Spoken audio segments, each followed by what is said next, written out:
What it is, what is up, what is good, gamers? This is Shonuff71, aka Digadulamite, That purple bling bling, y'all. and your auditory canals are tuned into episode 262 of the Gaming Vessels podcast.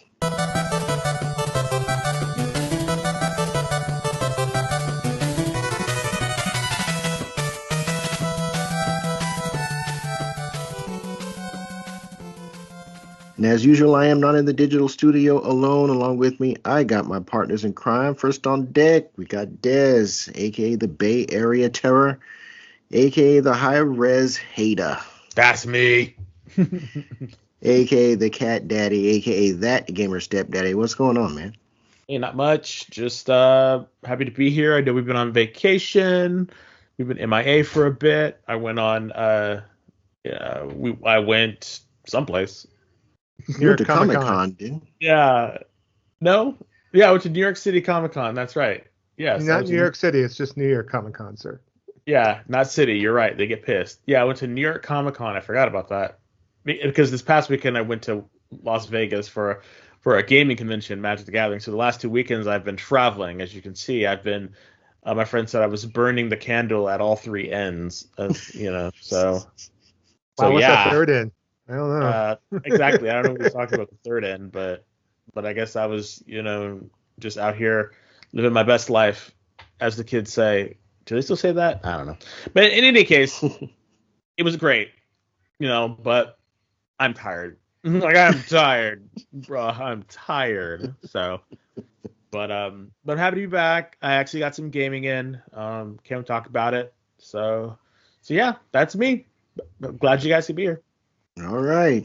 Of course, our show's a no-go without Trader Joe, aka Jabroni Chief. Yeah, that's me. But you might also know him as the Food Max of Gaming, who can maximize your gaming dollar. How's it going?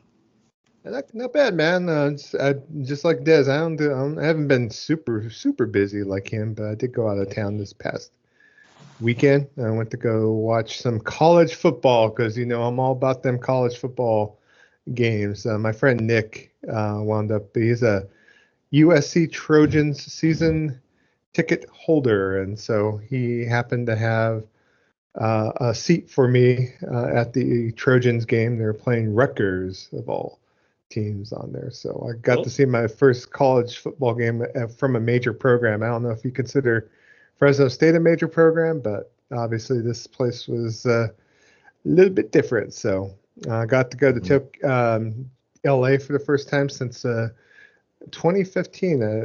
If gamer husbands radio listeners from back in the day might remember, I went to E3 2015 because I won some free tickets off of Shoryuken.com. And got to go to that show. And that's the last time I actually been to LA proper. So it's kind of cool just to hang out. And we stayed in Little Tokyo. I wasn't aware of the fact that they have a LA metro station in Little Tokyo now. So basically we took the train to the game.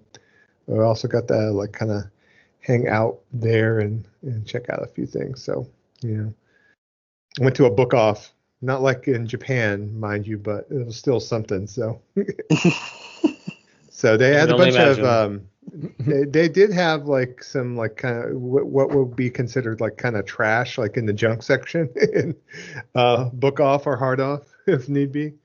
So they had a lot of loose carts, and so I did kind of go a little bit. I saw a lot of GBA loose carts. I was like, hey, when in Rome, guess what? I guess I'll do as the Romans do and peruse. And actually, I brought my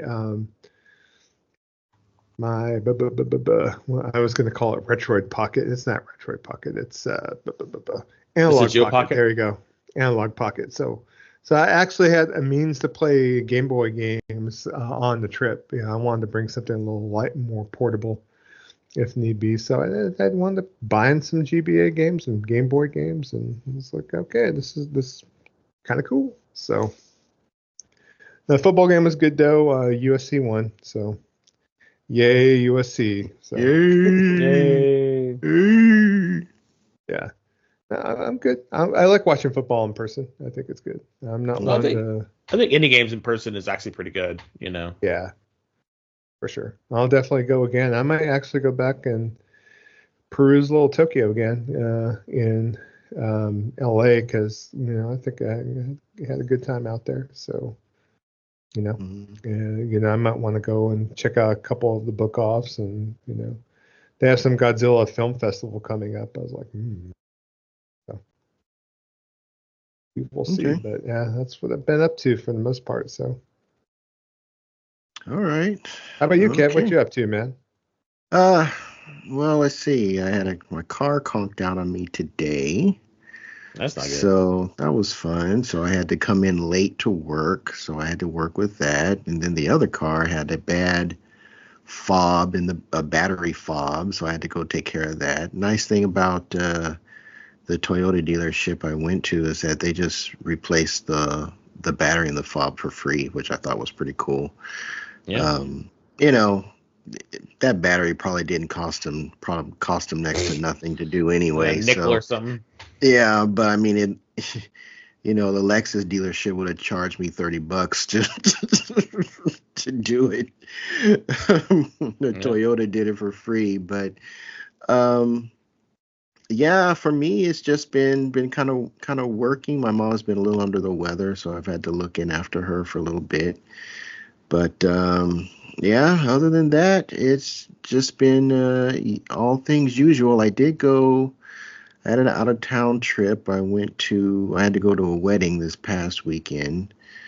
Um, so that was nice. It was at this winery. I had lamb chops. I mean, I've had lamb before, but it's usually like, Mediterranean, uh, either in some type of gyro or gyro or some type of kebab. But this time I had lamb chops, the traditional way, and they were really good.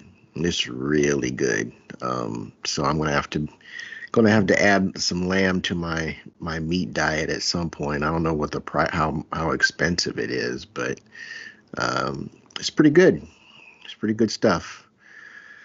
And I'm going to a concert next weekend, so I'm looking forward to that. But just doing a couple of things. Got a couple of activities on the calendar. Had some activities on the calendar past few weeks. So What concert are you kind gonna of go see? Kirk Franklin. Hmm. Oh, okay. Yeah, he's in. They're playing in San Jose, so we're meeting my in-laws and joining them for that. So we're gonna check that out. So just we've been wanting to try and put more things on the calendar, just kind of take to even out our work schedules because work has been kind of stressful for both of us for a Yeah. while. So just kind of balance that out. But I we're gonna thought maybe move you're gonna on. go see Too Short, and Mac 10, and all them. Oh, No, no, no, no, no. I was never a too short dude. I mean, he's. I, I thought it was okay, but I was never, even when I was really, really, really, really into hip hop back in the '90s. I really, I wasn't feeling him like that.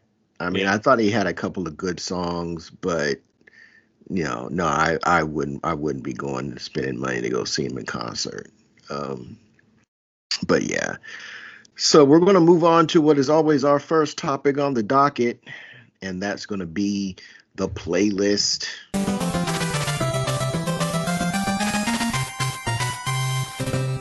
All right, so let's kick things off with Jabroni Chief first. What you been playing, man? still been plugging away at Secret of Mana, so I actually grinded and leveled up all my two magic users, the two ladies in my party, leveled them up to like level 7 now. Since I beat one more shrine on there, I'm kind of inching my way towards the end of the game on there. So pretty much still enjoying it quite a bit. I think I shouldn't be like playing or putting more time in towards it on there. I also fired up. I updated my file for Wayfinder. They just recently launched the 1.0 update on there, so I had chance to get into that. Even though the graphics kind of are a little bit Fortnite-y a bit, I'm thinking the gameplay is going to kind of make this game sing a little bit. This is the like the MMO that was being developed by Airship Syndicate that they pretty much got dumped by Digital Extremes, their publisher, and so they decided to repurpose the game from an MMO to just a regular single player game with some multiplayer elements on there. And since I kind of like Airship Syndicate. They've done some good games, and Darksiders and other titles in their library, Battle Chasers. So had a chance to kind of fire that up, choose a character and kind of give that a whirl a bit. So and probably with what's coming up this week, we'll talk about in news as far as certain demos that are out. I might not get back to it right away, but I'm definitely going to be playing that game more. Out of my multiplayer games I've been wanting to play, I think Wayfinder's in the mix. Sword Art Online, the latest game, also too, is something I bought and I still haven't gave it a whirl yet, but I'm looking forward to finally giving that a shot. And then Grand Blue Fantasy Relink is also like another backlog game I'm kind of looking forward to be kind of in that multiplayer wheelhouse for me as well. So, but when I went down to LA, I did happen to bring my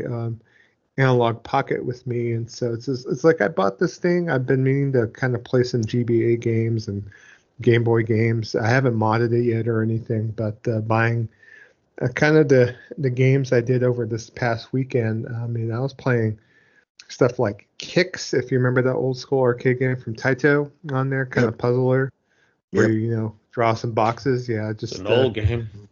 Yeah, I picked that up on Game Boy. I also picked up. I saw there was like a Sunsoft published Shanghai, which is like a puzzle mahjong game on there. That's I've played that game a long ass time. I have Shanghai for the Sega Master System, and it was one of my mom's like favorite games to play on there. So it kind of brought back those memories. And that cart was like $3, so it's like I figure for $3 it's worth a flyer. I also bought some like old Konami sports games, Powerful Pro Baseball. I picked up for $3. Figure I could figure my way around the Japanese in there and kind of go from there. Picked up a Konami soccer game from back in the day because say what you will about modern sports games, but like SNES and like Game Boy Advance like sports games, I still love the gameplay as far as especially if it's very arcadey. So I actually gave that a whirl and played a match on there. I also checked out Alleyway, which was on the original Game Boy, which is basically just a straight ass Breakout clone by Nintendo of all people. So, but after I started playing these old games on the Game Boy, after I got back home from my trip, I started, okay, let me fire up my because my friend Nick, he also mods arcade machines, and so I have this arcade one-up I've had for like years. It's been sitting in my like living room basically that I haven't turned it on for nothing as of late. So turned that on and I was playing some good old arcade games. I was playing I actually fired up and I was playing some arcade Kicks on there, because I had been playing it on the Game Boy, and I've been kind of neglecting this arcade machine just sitting in my living room. I was playing some Rally X, old school like overhead maze game from Namco. I have a soft spot for that one.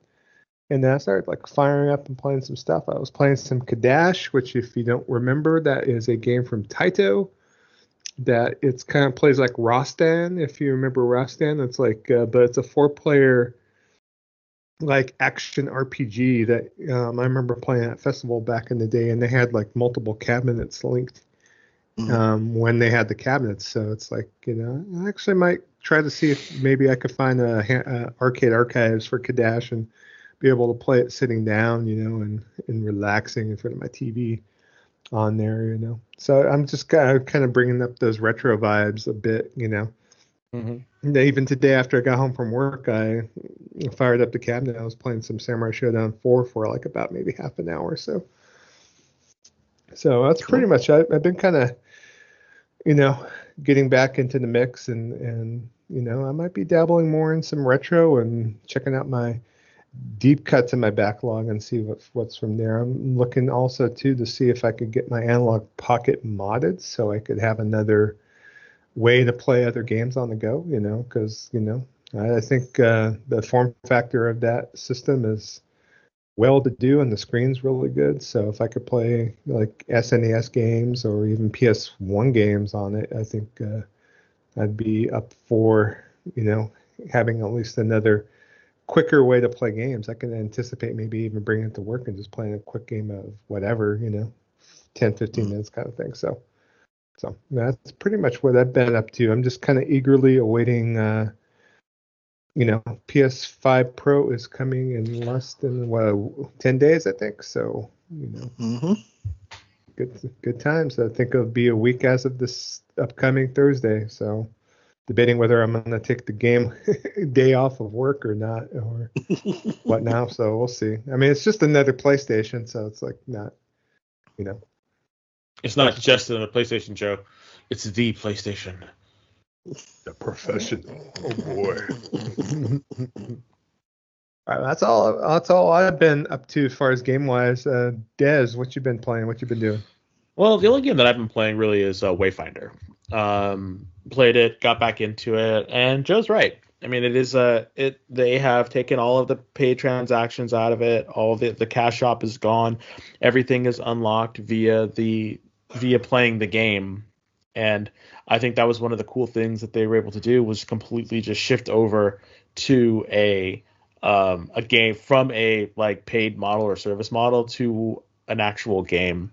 And I am a fan of Airship Syndicate and Joe Mad. Because like I've said before, I'm a huge fan of his. So I was super excited to try it out. And Joe was asking me like, you know, hey, are you gonna do this? Are you gonna try it out? Are you gonna do?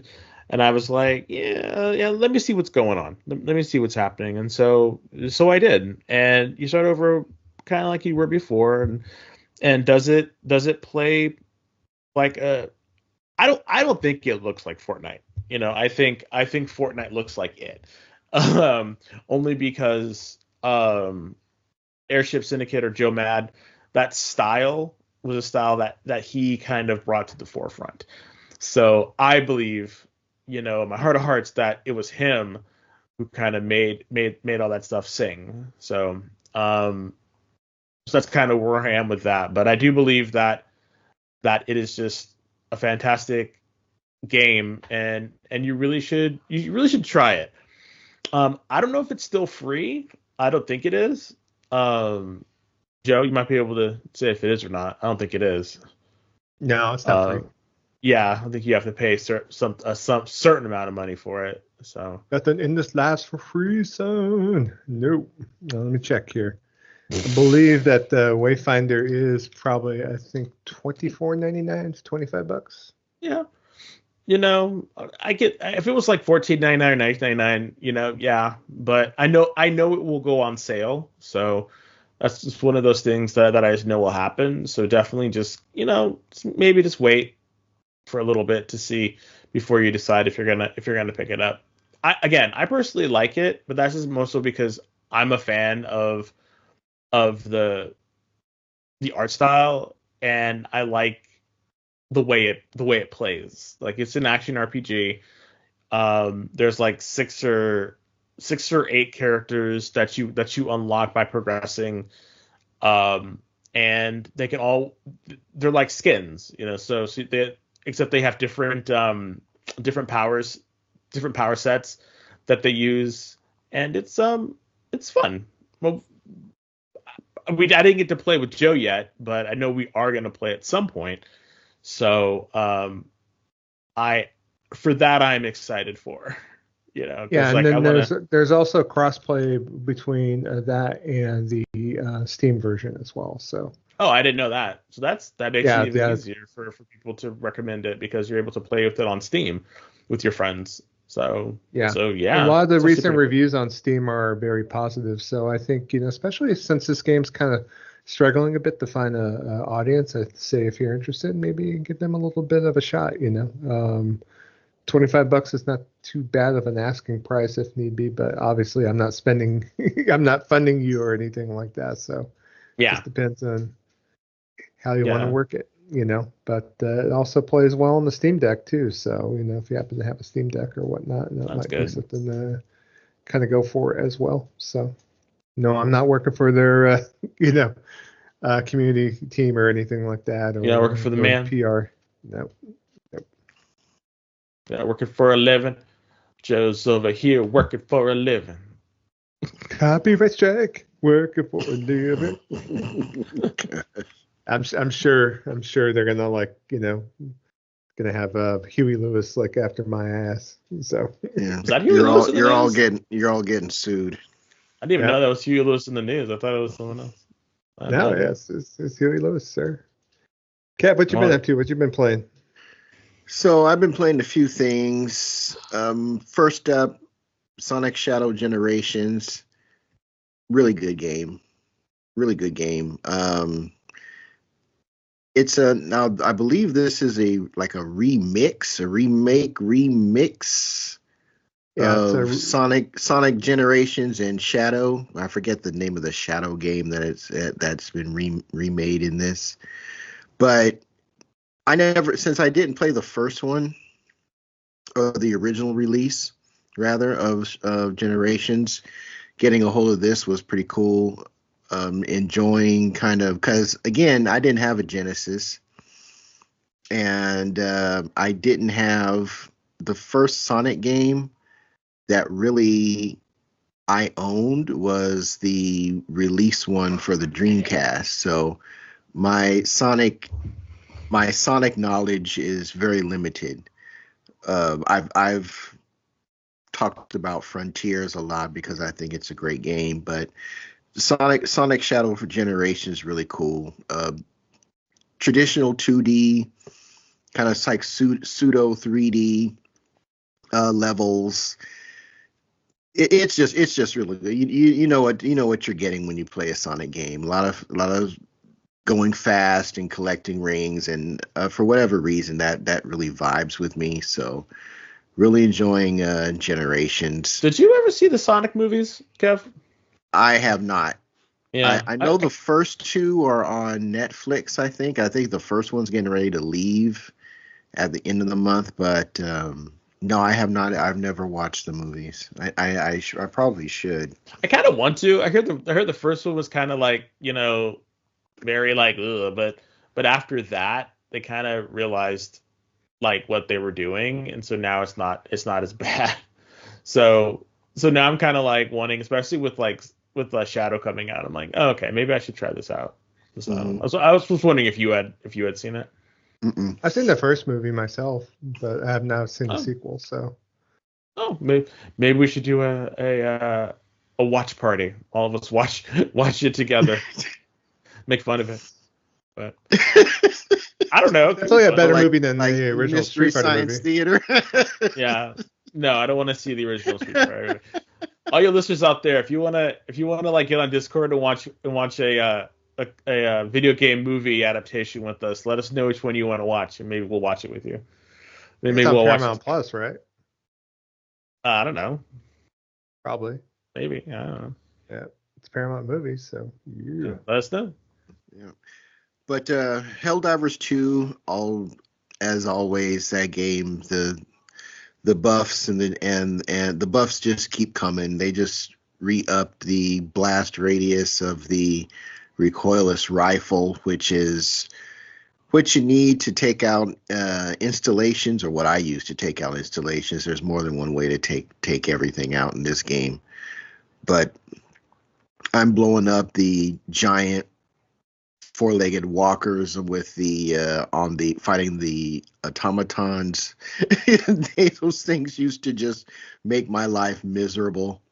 Like a walk in the park. Now, well, it's not a walk in the park, no, because I have to balance maneuverability with effectiveness on the battlefield. So if what I should be using is the jump pack, being able to get into bases, blow them up with a hell bomb, and get out. But to me, it's not quite as fun as just going, playing one man army. So I like playing one man army in this game. So I'm outfitted with the recoilless and the rail gun, and I'll have like an eagle strike and maybe one very quick recharging bombardment. And I like going in and just kind of running around. I'm able to finish hard solo against the automatons. That is a big breakthrough for me. So, like I said, my goal is to be able to solo Helldiver level.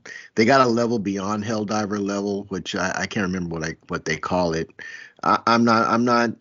I don't know if I'm going to be doing all that, but I want to be able to solo Helldiver, and that'll probably do it be enough for me. But I don't know. This game just continues to draw me in. I don't know if I would call it a games as a. I guess it is games as a service, a service game. Yeah, it's a service game. But it's a crap ton of fun. Also played the Ease Nordic demo. I don't know how long the demo is. I probably put in like at least 2 hours, two and a half, maybe 3 hours into the demo.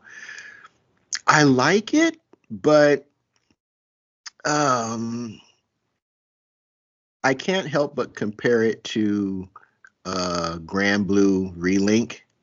And Grand Blue Relink is just way more. It's just a better game. And I know it's probably not fair to compare the two, but it's like more of a action RPG versus what I think Grand Blue is a little bit more frenetic as far as its action, I believe. I don't know, because Ease Nordic kind of plays kind of button mashy. At least as what I've discovered thus far. I mean, it's a lot of square hitting, and holding R2 and executing a skill. I mean, it's okay, but man, Grand Blue just has a level of finesse to it that Nordic just does not have. And I played in English because you're playing as Nordic people, and the English voices weren't bad, but they weren't good either. Huh? Yeah, it was just like, I don't know. Jury's still out on Nordic. I'm kind of digging the story. The characters. I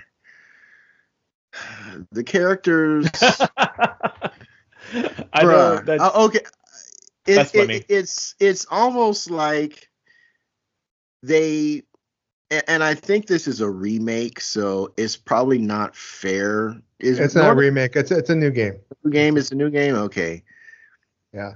I feel that somebody played Tales of Arise, probably, and just did a copy and paste with some of these characters. Oh, wow. Because it's like there's one dude that looks dead on like the Arabian type character from Tales of Arise. Your female counterpart she acts, looks, talks just like Homegirl from Tales of Arise. It's like, did y'all just copy and paste? I don't think it's a copy and paste, because are you talking about Adol or I'm talking about the chick. I can't remember her name. I don't know then. I played the demo a long time ago, and only played it in Japanese, so. She is dead on Homegirl from Tales of Arise. I don't care what nobody say. Oh, okay. She looks like her.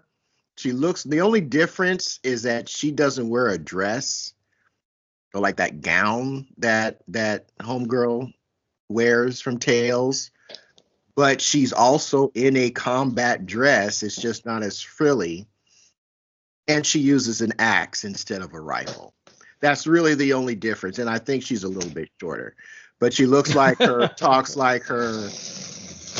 Just a little bit shorter, huh? Yeah, yeah. Who knows? Maybe it's the same voice actress. You never know. So no design. I'm not even worried about like the voice. I'm looking at the designs of these characters. Her and one of the people that you meet, side characters that you meet. I can't remember his name in Tales, but he's like the Arabian Middle Eastern type character. That dude is in this game. It's like, well, it's if like you're interested in the Ys series, I know Ys 8 Lacrimosa of Dana is on PlayStation Plus for the PS4 version on there. So if you're interested, maybe dive into that and take a look at that. I've been a fan of the series for a long time, and so I mean, I'm not saying it's a bad game. It's just not as good as Relink. I mean, and maybe that's that's not. It's unfair to compare the two, but you have a right to your opinion. It's all good. It is what it is. But I mean, it's okay. I can see myself grabbing this. I don't know if it has a physical release or not, but if I can see me getting this on a Black Friday type deal. I'm holding the physical right now. I just pulled it out of a box. Actually, I got the collector's edition, so that's why I'm piping up and talking about it. 'Cause yeah, I just got it in the mail today, so I'm like, ooh, steelbook, oh boy. Yeah. So I'll maybe wait for the Target deal or something like that. And then lastly, Sparking Zero. Okay, so I like the game, but man, it's like they just layered all kinds of systems in the combat. There's like systems on top of systems on top of systems, and an anime fighter shouldn't be that damn complicated. Yeah, I'm sorry. They're like, we heard you like systems, dog. There you go.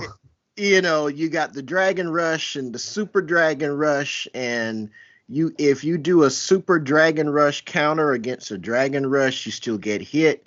But I mean, and all this stuff is coming at you so damn fast because it plays like the TV show, and that's great. But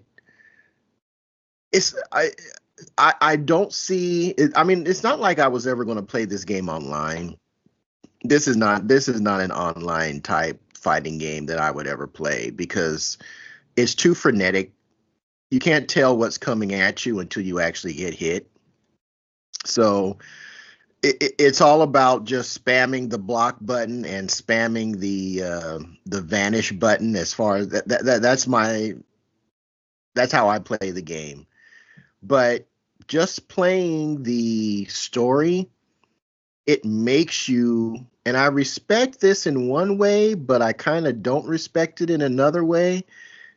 It makes you grasp the systems in the game just to play through the story.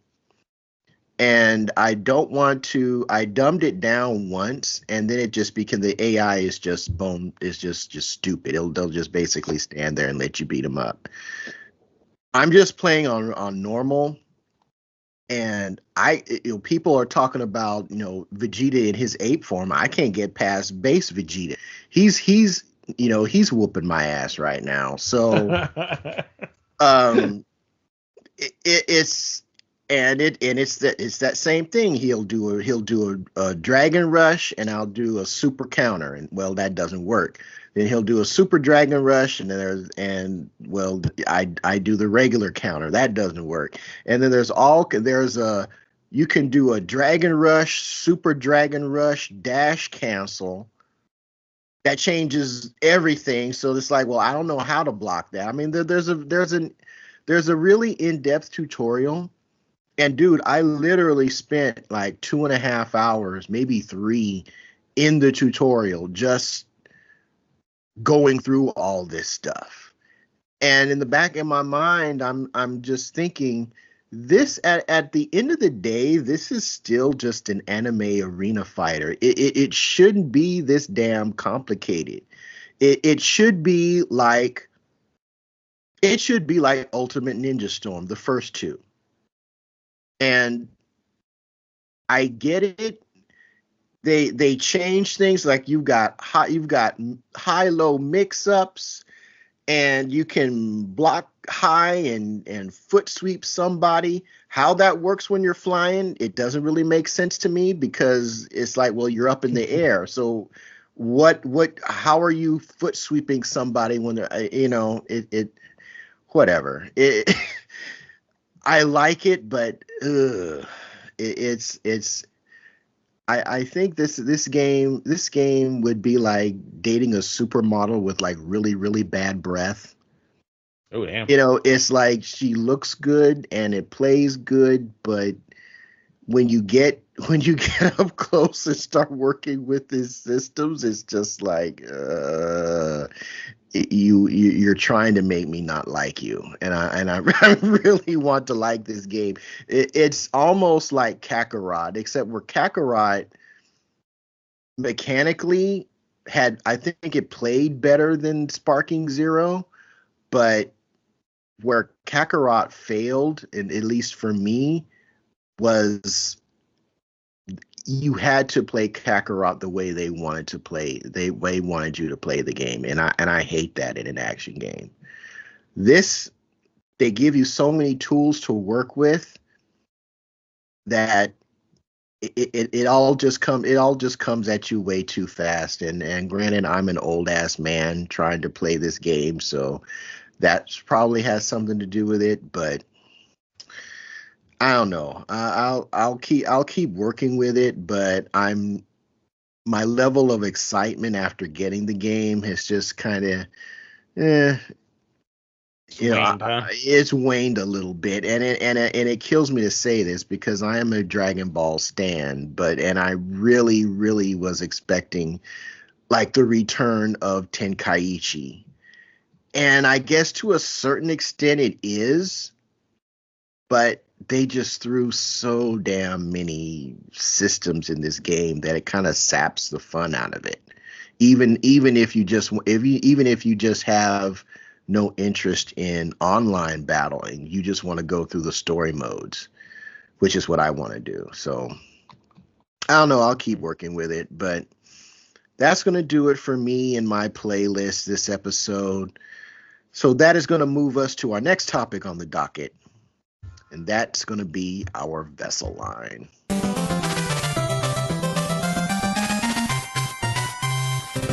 So, all right, Des, I am passing the mic to you, sir. Alrighty. So I'm gonna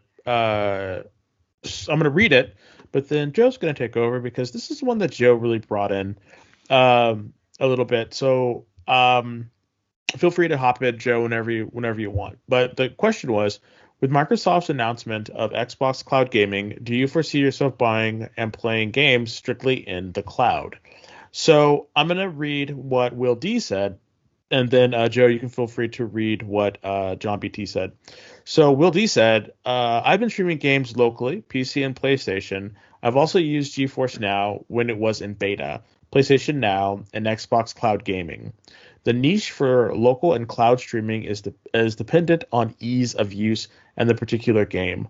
Multiplayer shooters and or timing-based games don't make a lot of sense for cloud and maybe local streaming. On the whole, I remain agnostic to gaming platforms, with the stipulation that I'm out for the best experience. And when it comes to high fidelity experience with most games and most options, nothing beats PC. So there you go. And Joe, I'll kick it over to you for John. I know you and John had a bit of a back and forth about it, so Yeah. so maybe Yeah. So he stated, "Will I use this Xbox Cloud Gaming whatever?" No. That said, if there was a streaming system for PlayStation where I could pull up a game on my iPad while I'm traveling and use a DualSense to play, I'd be interested. I was just on a trip and decided not to bring my Switch, but had my iPad and totally would have tossed my controller in my bag had something like this existed. I already been going more and more digital, and the PS5 Pro is going to add to that, as I doubt I'll buy a disk drive for the first few months due to availability.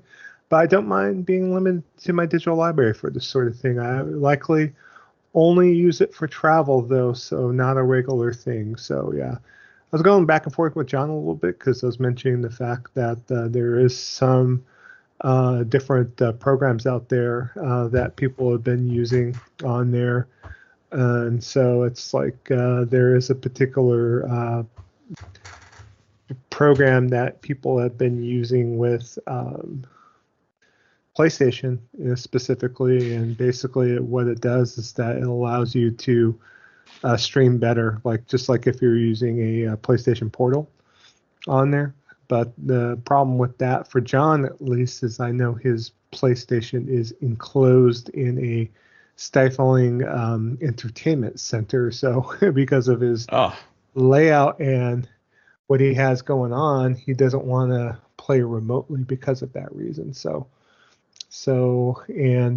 PlayStation, there is no cloud solution to play PlayStation besides the PlayStation app on PC, or if you were playing on a PS4 or PS5 itself. So, and there is a cloud solution to be able to play games in the cloud as long as you have a PlayStation Plus premium subscription as well. So, so I know that Xbox with this recent announcement for November is going to allow you to be able to play from the cloud. And so, and obviously there's other apps too. I know there's this one particular app called Moonlight that's working like it's a crazy ass app because of the fact that people are streaming PC to like devices like the Wii U, the GBA.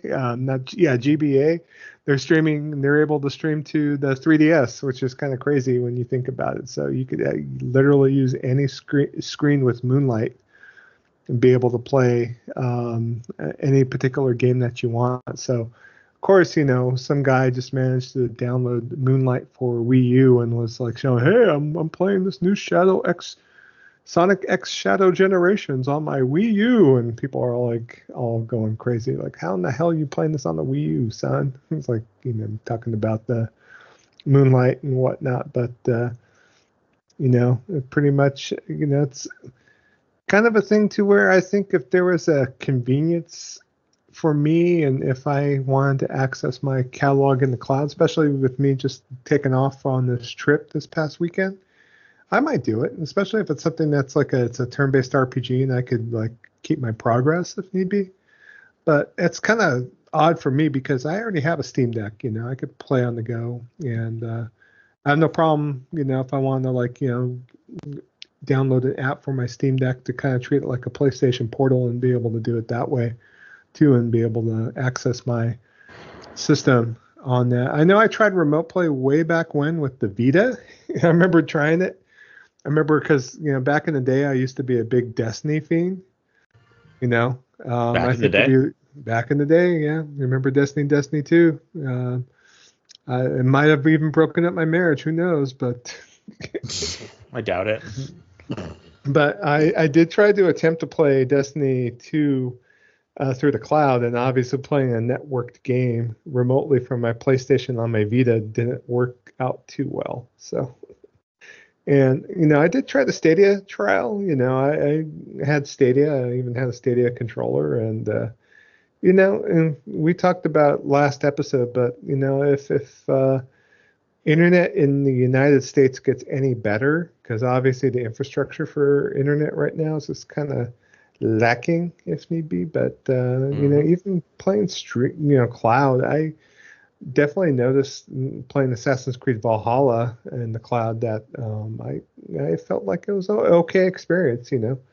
There was some lag involved, obviously, but I might have to check out remote play if I happen to be traveling, just to see as far as if I play something like Secret of Mana or something that's a turn-based, like if I was going to have a playthrough of Dragon Quest 11 or something like that that might be something I might want to check out if need be. So, granted, they often say if you're traveling, what are you going to be doing? You should be experiencing wherever you're going and not playing games, but just on downtime, that kind of thing. So, but I don't think it's going to be a while. I think until, like, say, a platform can exist just in the cloud. I think the Stadia experiment kind of went wrong for Google. I'm not sure if Xbox is going to get a little bit more traction with their cloud gaming service. I think you have to be really invested in the ecosystem to be able to do that. That's why, like John's saying, like, no, hell no, I'm not going to go on Xbox, because he's not invested in the ecosystem.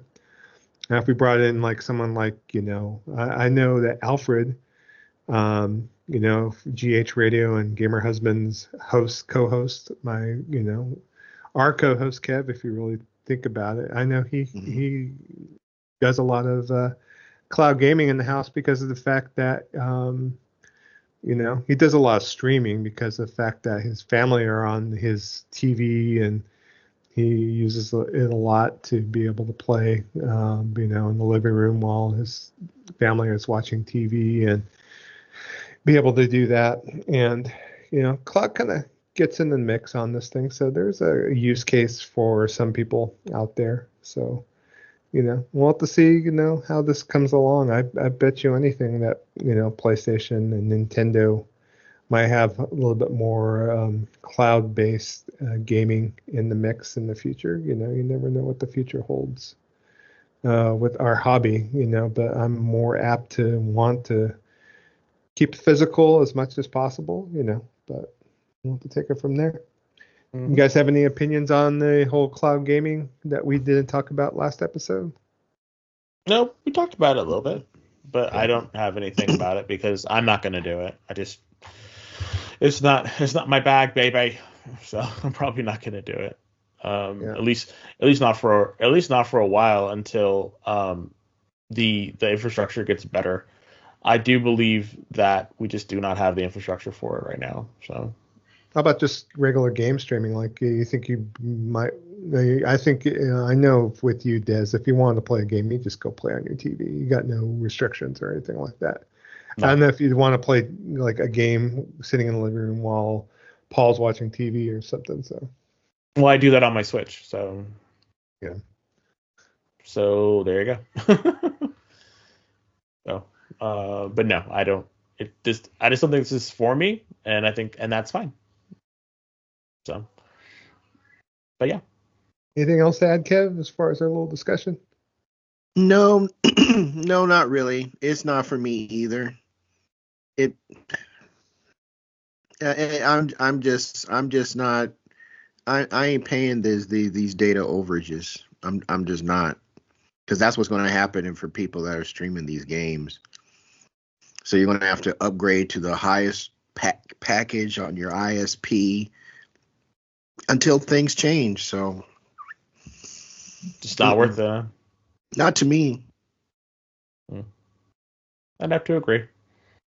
So cool. Well, thank you so much, Joe, for this fantastic question. Thank you so much, John BT and Will D, for your incredible answers. And yeah, so you know what follows me? It's the Jabroni Gaming News.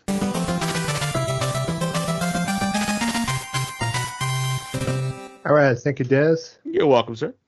Okay, so first news story I kind of want to talk about a little bit. It's about Ubisoft, actually. So what? Yeah. So, Prince of Persia: The Lost Crown. Even though we I think all three of us hadn't really played the game. I bought it, but I'd buy a lot of things. So, but basically, what Ubisoft has done, because of the fact that the game didn't sell as well as they thought it was going to be, they have disbanded the team that developed the game. So, of course they did.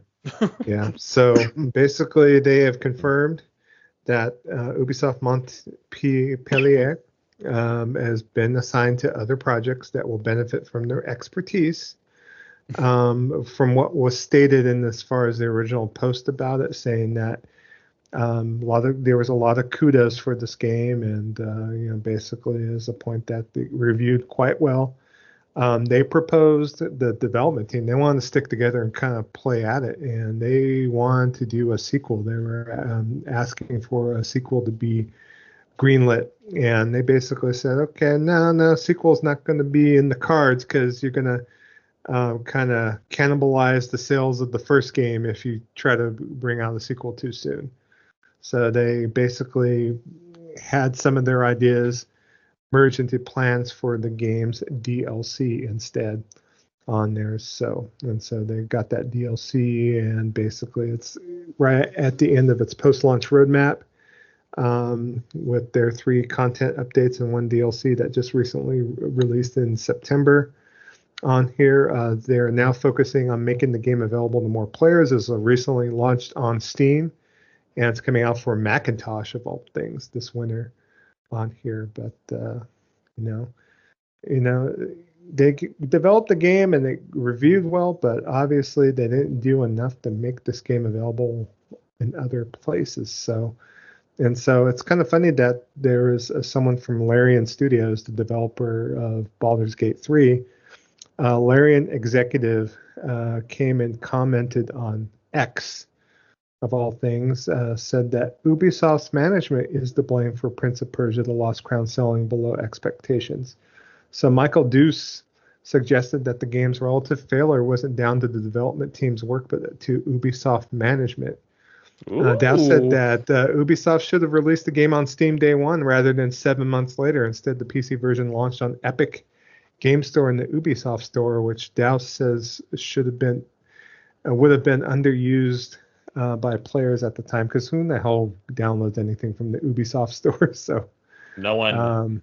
Yeah, and so they said the last notable game on their platform on Ubisoft Store was Far Cry 6 in 2021. So The Crew, Mirage, and Avatar came in 2023 and didn't perform. So you could assume subscriptions were at a lull when Prince of Persia released in 2024. So because remember, Ubisoft has that kind of subscription service, Ubi Connect, where you could basically get all their games with a subscription service. But with the lack of product coming from Ubi lately,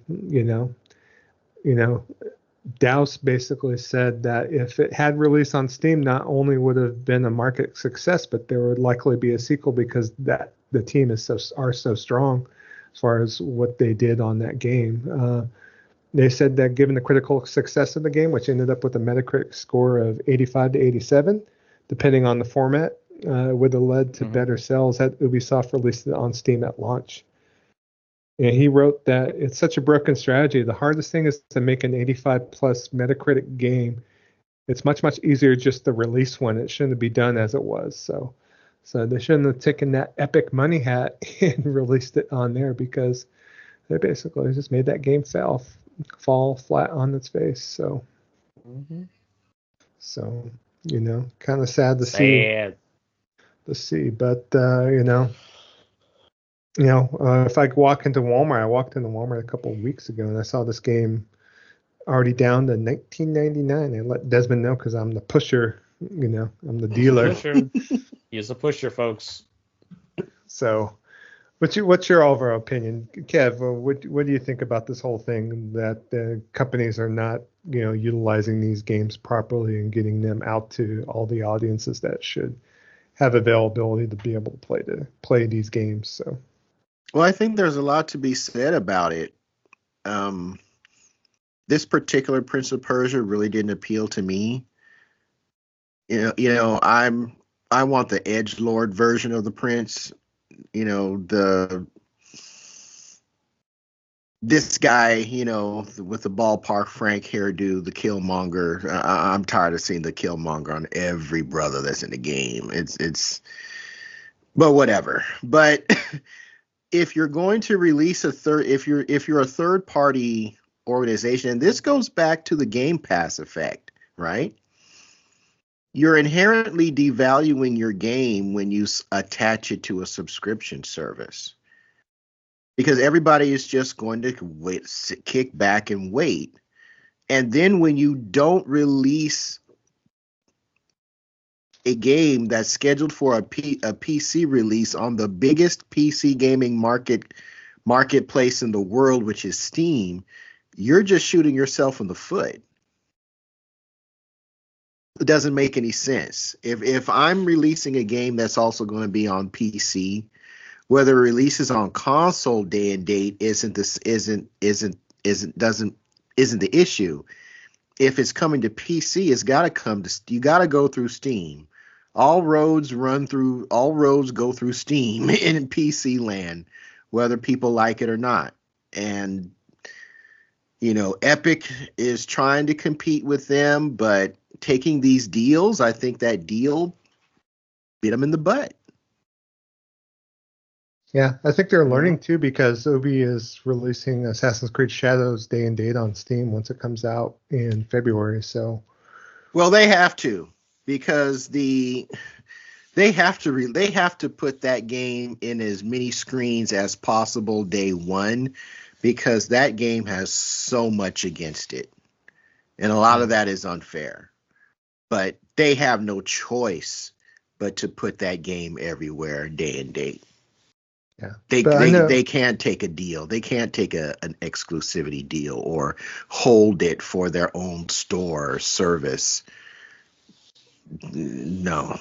I think this argument also could be applied to other companies too, because you got to consider, like, the recent hubbub about Final Fantasy 16 and its PlayStation exclusivity. Basically, if that game came out day and date on PC and PlayStation, at least, I think it might have gotten more of the sales that they were looking for, versus it being, obviously below expectations for Square Enix, especially, between that and the Final Fantasy VII Rebirth as well, where I know that, a lot of people were saying that, that sold below their expectations, because sequels normally don't sell as well as the first game in the series. And, I think, I hate to say it, but console exclusivity, especially if you're a third party, whatever money hats you might grab, it might not be worth it in the end, especially if the development costs are just going to be so outlandish on there, So I guess, put the game out on as many platforms as you possibly can at launch and just say hell with it, so. It's probably a better thing to do. That falls on these game companies, right? Yeah. Here's the thing. The reason that Final Fantasy that PlayStation got the Final Fantasy deal was because they knew that wasn't nobody going to buy it on Xbox. Okay, as far as the consoles were concerned. And I'm sure Phil gave them a figure to put it on Game Pass, and they just no, thank you. When it comes to PC, I think that again, this whole issue is these companies have these unrealistic expectations for these genres of games. When Call of Duty comes out every year and they see how many copies are sold, everybody is expecting that next AAA blockbuster to sell in those same stratospheric areas, and that's just not going to happen.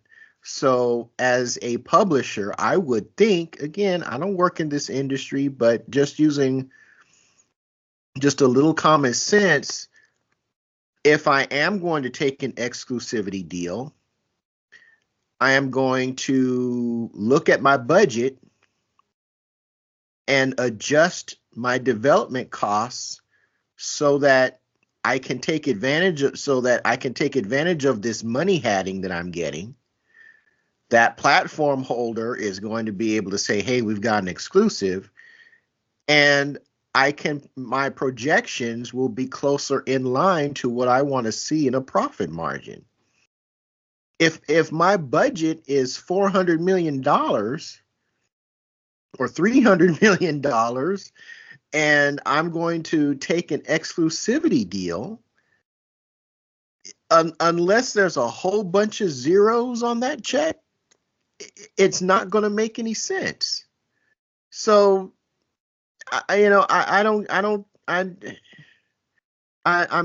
don't think you need to spend, the military's budget of this country to develop a game. I mean, I agree. Y'all gotta do better. Y'all gotta do better uh in your development projections. It shouldn't cost that freaking much to develop a AAA game. It just shouldn't. There's got to be some type of cap that should come in place.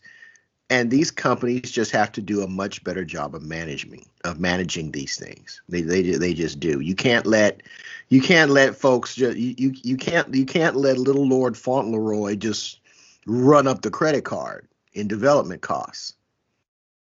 Then everybody's going to be wondering how we're going to make this money back, regardless of how many platforms it's on day and date.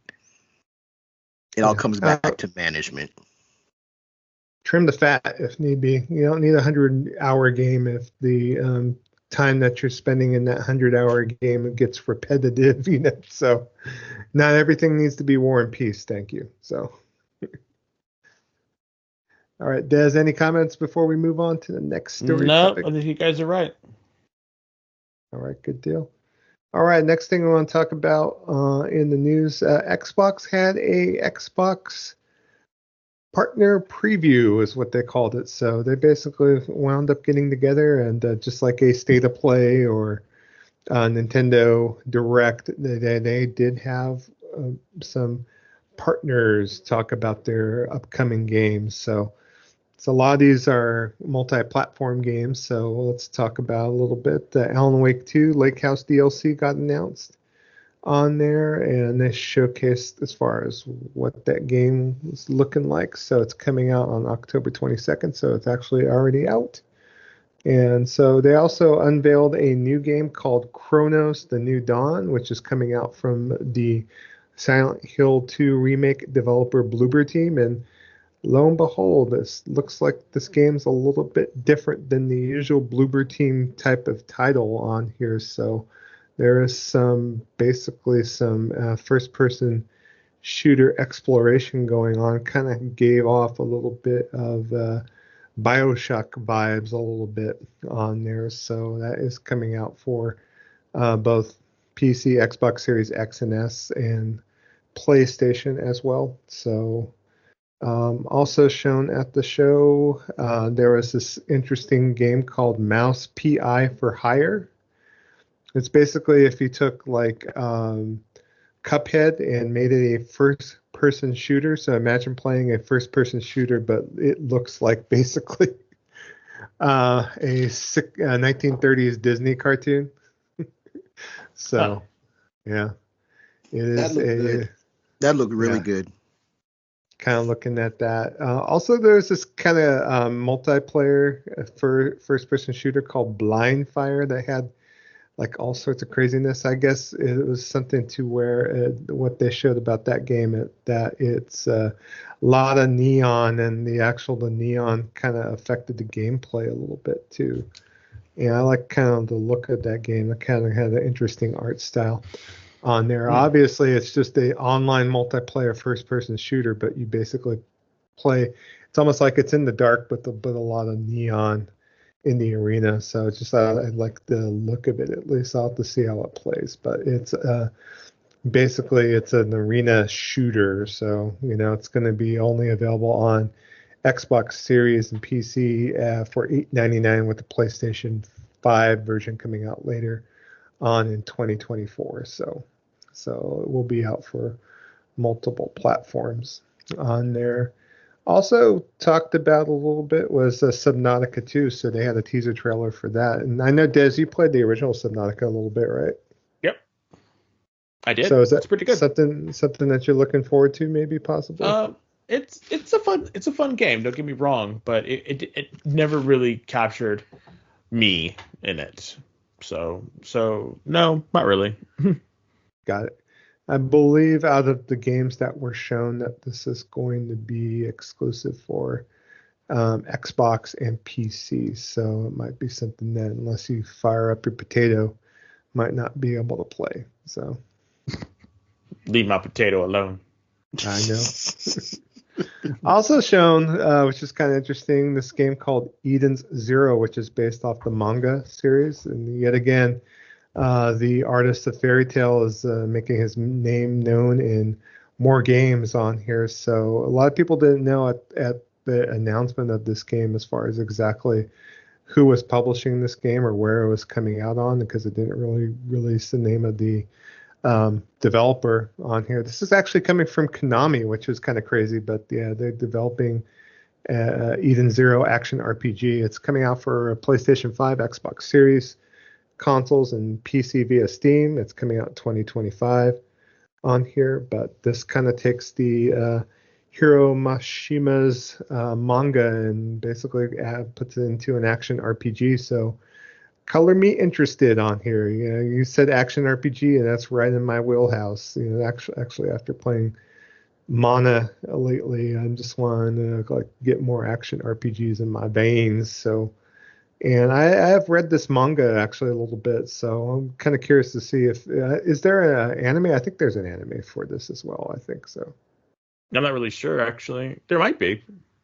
Yeah, I'll have to double check to see. I think it might be on Netflix if I'm not mistaken. So, or in development. So, yeah, it's on Crunchyroll. It looks like here. It's on Netflix too. So I'll have to get a Netflix subscription and go at it. So, any of the Eden Zero catch your eye, Kev, at all? I honestly I don't even remember the trailer. So I'm not going to sit here and lie, and I would have to look at it again. Got it. If it's action oriented, probably so. If it's turn based, definitely not. That's action based, so yeah. Also shown during this thing was a new trailer for Wu Chang Fallen Feathers on here. So this is like the game that was initially shown during the Keeley Fest over the summer. This is like one of the many games that kind of look like Elden Ring, you know, with a mixture of some hack and slash in there. So trailer cool, you know. And it seems like there's 10 million games coming out in that same wheelhouse at least. So I'll have to kind of look forward to that and see what comes of that. Also, too, I watched a trailer. This is a new game I never heard of called The Legend of Babu on here, and basically it actually looked kind of cool. It kind of reminded me of an old school like action platformer on here, where you basically get to ride a big fluffy dog called Babu on here. Oh, Lord. Yeah. Yeah. That's all you, boy. Never-ending story. Yep, that's all you, Joe. It's all me? Okay. That's all you, Joe. Now, also at the end of the Xbox Partner Showcase, they showed this game called FBC Firebreak. So this is coming from Remedy, and so this is basically in the same world as Control and Alan Wake on here, and it actually is kind of a expansion of a particular. I don't know if it's an enemy type or a character you meet up in Control, because I have not played Control myself, but this is a multiplayer game, and they kind of got smart with this particular game, because this game basically is going to be released into both services at launch. It's coming out for Xbox Game Pass, but it's also coming out for PlayStation Plus at launch on there. So they're wanting to ensure that they're not like, you know, cutting off an audience by making it available for free on one platform or over the other. So it is actually going to be available on both services on there, and it's launching as a premium product, according to not a free-to-play release, but at the same time, they're getting funded by both PlayStation and Xbox by releasing this game as a full release and releasing it on both services. So we'll see if it takes off from there and gets audiences on both sides of the fence, because if they have any sort of other content that they're selling, like season passes and so on and so forth, that it might be something that might take off possibly, you know. So, you know, even though there's like some Remedy type content in the game, there's some other weapon types that were not in Remedy too. Not in Control, I mean. So it's a point that I'll have to take a look. And there's some like kind of weird weapons that were used. There was like I'll have to take a look at the trailer and find out a little bit more details. But the FBC stands for Federal Bureau of Control. So Yep, that's the agency you work for. Yeah. So, but otherwise, I think Xbox had a decent,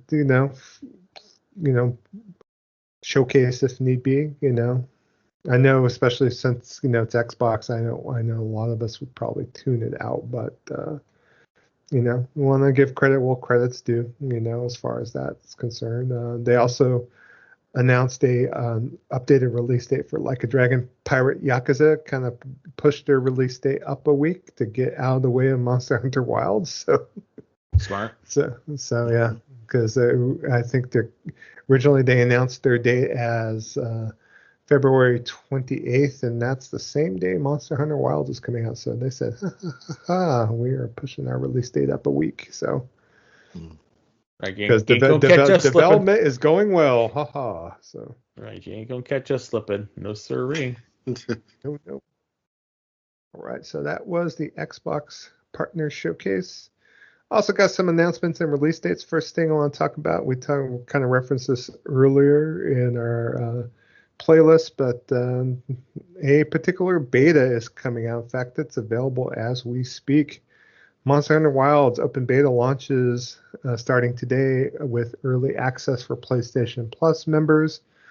On here, the second stage of the beta, which kicks off on October 31st, won't require a PlayStation Plus membership or Game Pass Core Ultimate subscription. It is going to be available for PlayStation 5, Xbox Series X and S, even on your potato, Desmond, and what? Steam. So you could play Monster Hunter Wilds, So I don't know if that Switch 2 port's coming out any soon, but that Series S version is probably getting looked over like with the fine-tooth comb. So the beta will support cross-play on all platforms on here. So if you want to play with your friends like Chris Lefty Brown, Alfred, all the people that are just clamoring to play Monster Hunter. So on there, so we'll be able to do that. There's 3 parts to the demo. There's a complete character creation tool, which Desmond will take at least an hour to create a character. You know what? I'm talking to you, sir. A story trial, and then a free roaming Dashugama hunt on there. So guess what, Desmond? You'll be able to carry over your character creation into the full game when it's released on February 28th, 2025 on there. So woohoo! Be able to create all the characters you want during this period on here, because you have up until Friday to do so. So super excited. Can't wait. It's going to be so much fun. Woohoo! Let's go. You're going to stream your character creation? Yes, that's exactly what I'm going to do. How did you know? All right. How'd you guess? All right, so we'll be able to do that. I don't know. Have you guys thought about as far as what weapons you're going to go with this time around? Because, especially with Wilds, you're able to rotate 2 weapons at the same time during your playthrough. So I have no idea. I'm probably going to try. I'm going to try a long sword this time. I tried it in what was that? What was that one that's the one with Rise? With Rise, and I kind of liked it. It takes some getting used to. Yeah. So I'm probably going to try longsword. If not, I'm just going. If I find that it's just not working for me, I'm just going to default to my old standby, which is going to be bow and charge blade. You can roll with both if you want, man. So. And then both the story trial and the Dashugama hunt can be experienced solo, or you could use an SOS flare to create a party up to 4 players, or call in assistance from NPC support hunters as well. So just in case if you want to get a little help on there. Of course, I think, we'll probably have something more to say next episode, because we'll probably all 3 of us be playing this week. Yep. On here. One thing of note, I don't know if we mentioned on the show, but there is a collector's edition for Monster Hunter Wilds. It's only available in Japan. So if you want to dole out 181,590 yen, The Monster Hunter Wilds Ultra Collector's Edition comes with a Monster Hunter themed folding bike on here. So. Yeah, I don't need a bicycle. Yeah, after the translating that into US dollars, that comes out to $1,260 for the Ultra Collector's Edition for Monster Hunter Wilds. So. I'm good. It also includes a baby Sekaret plush, a pouch designed to look like a weapon bag from the game, a steelbook, and a PS5 copy of the game. So, who knows? We'll see if you gonna get it, Joe? You start riding around the neighborhood on your Monster Hunter bike, going. Oh yeah, I can see it. Only if I could wear a hunter cap at the same time, and then I'll have Jack dressed like a cat. So there you go, Misty. You can ride Misty around. Only scare the neighbors. Yeah. Yeah. Scary. Also, too, just of note, and this is another thing that I didn't think would come about, but Black Myth Wukong is getting finally a PS5 physical edition. So PM Studios is actually partnering up with Game Science, and they have actually gone gold with their physical edition. The master disc is ready, so there's no release date as of yet, but I've seen some placeholders, at least at some retail editions. It's going to be $64.99 on there. I know that there's going to be some DLC in the package if need be. I haven't bought this game yet on PSN, so I kind of favorite the physical. Did you buy the? I'm assuming you bought this game, right, Kev? Yeah, I did, but I'm holding off playing it till the pro drops. Got it. So I'm not sure. I mean, Des, are you interested in this game at all? You think you might pick it up if there's a physical? If there's a physical, yeah. Yeah. It's coming out. It's $64.99. So, I think it's close to the retail price on PlayStation. So, we'll have to see, but definitely keeping my eye out for this one. So, the Xbox version, of course, no one knows right now. That Microsoft last month confirmed again that the delay to the Xbox release of Black Myth Wukong is not due to platform limitations. So lies. Who knows? I guess no one knows if this is a PlayStation console exclusive or not. So if it is, I mean it is by default. But it's if PlayStation spent money to get this as an exclusive when they didn't have the marketing rights and it doesn't run great. Well, it doesn't run great across the board unless you have a beast mode PC. That was money that could have been spent elsewhere. They can't get it to run on the potato. That's what it boils down to. That's literally what it boils down to. People need to stop.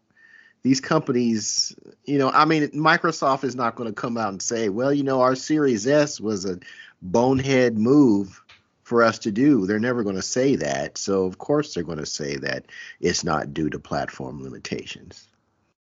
Yeah, who knows? It's maybe some gamemanship going on between all that business. So, all right. And then last but not least, last thing for the release date section of the news, Metal Slug Tactics, being published by .emu, is coming out on November 5th. So if you've been looking forward to this, checking out Metal Slug in a tactical RPG style on here, it is coming out November 5th. The physical edition is also being planned with further details to be shared at a later date. So if you want to play it, it's available for PS5, PS4, Xbox One, Xbox Series X and S, Switch, and PC. So it's come out for everything under the sun on there. So definitely check it out if you're interested. Depending on the suggested retail price, I might do so as well on there. So any interest in this one, Des? I know it's something that you've been talked about before. So I'll be picking it up. It looks great.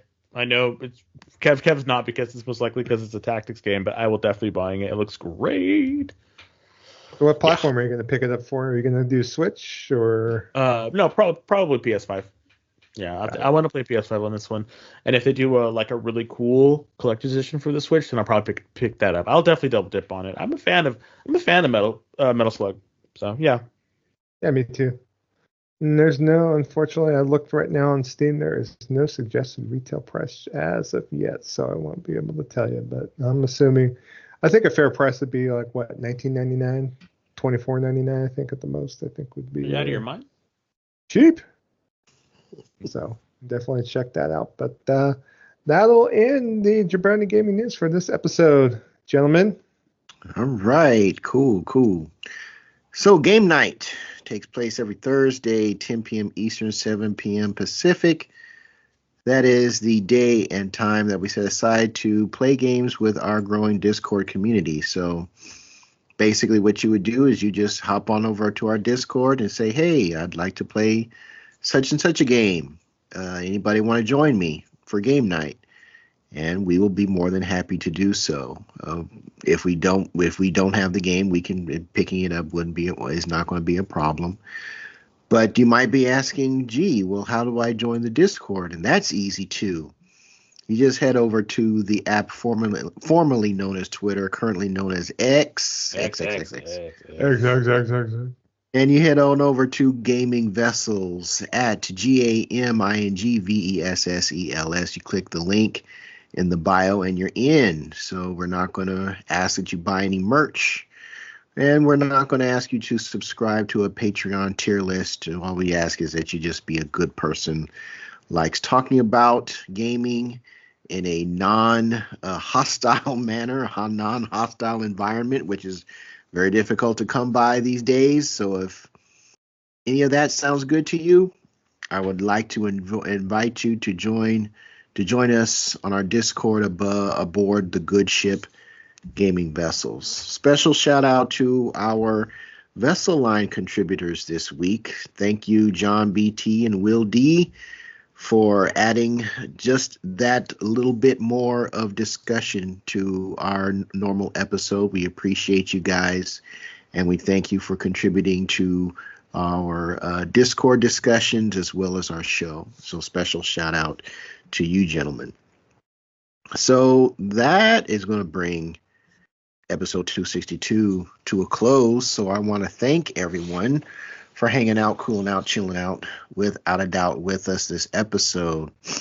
So for Dez, aka the Bay Area Terror, aka the High Res Hater, that's me, aka the Cat Daddy, aka that gamer stepdaddy, and for Trader Joe, aka Jabroni Chief. Yeah.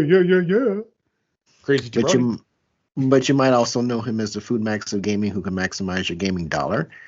I'm Shonuff71, a.k.a. Digadulamite. That purple bling bling, y'all. Never forget, y'all. And we'll be back next time, episode 263 for your ears. Peace!